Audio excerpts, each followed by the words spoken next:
Hello, CRN members. You know, we normally think of August as being a sleepy time here in Washington, the dog days of summer. Congress is out of session. It's hot, humid, sluggish, but not this year. And that's why I'm reaching out to you, because August has been a particularly busy time over the last couple of weeks. And I want to be sure that you are aware of some of the many ways CRN is working on your behalf, despite the summertime heat. Earlier this month, FDA Commissioner Dr. Califf issued a blog that tried to reassure the dietary supplement industry that this new reorganization of the food program at FDA would not deprioritize dietary supplements.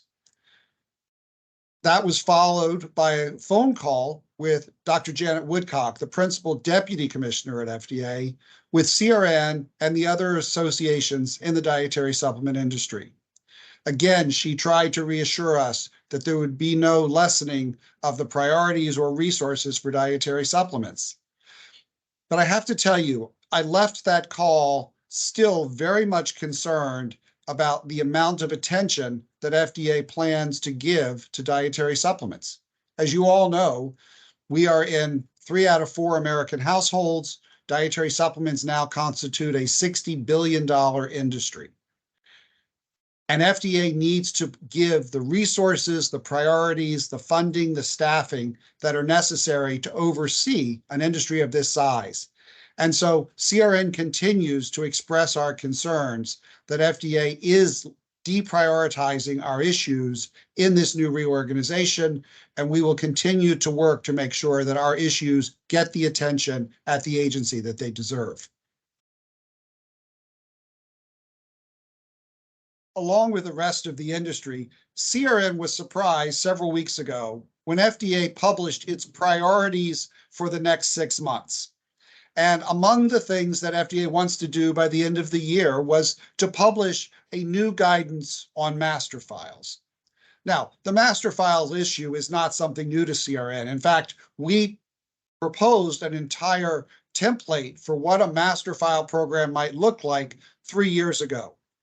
Unfortunately, when we met with FDA following that submission, the agency told us they had no intention of devoting any resources to enforcement of the master file program.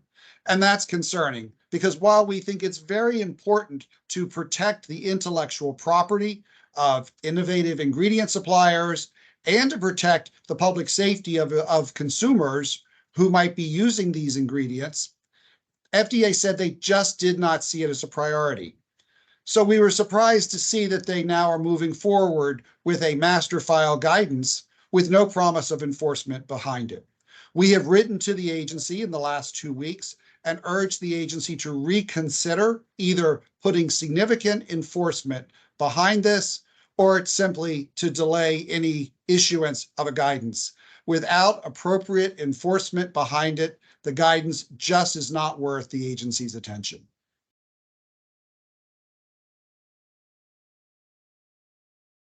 Last Thursday, CRN filed a 20-page response to the Energy and Commerce Committee in the House and the Senate Health Committee.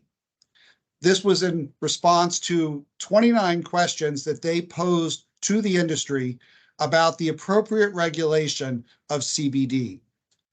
Our responses thoroughly examined the many ways that FDA currently can regulate CBD as a dietary ingredient, the extent of the authority that it has for everything from labeling to good manufacturing practices to cautionary statements to warn consumers how to use the product, and even upper levels on servings.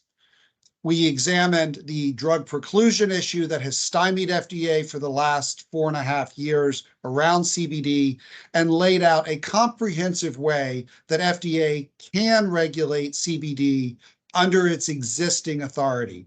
And we hope that this will help to convince Congress not to pursue this proposal by FDA to create an entirely new center for cannabis products with an entirely new regulatory structure for these products, when the agency already has all of the authority and regulatory tools that it needs to properly regulate this industry and to protect consumers.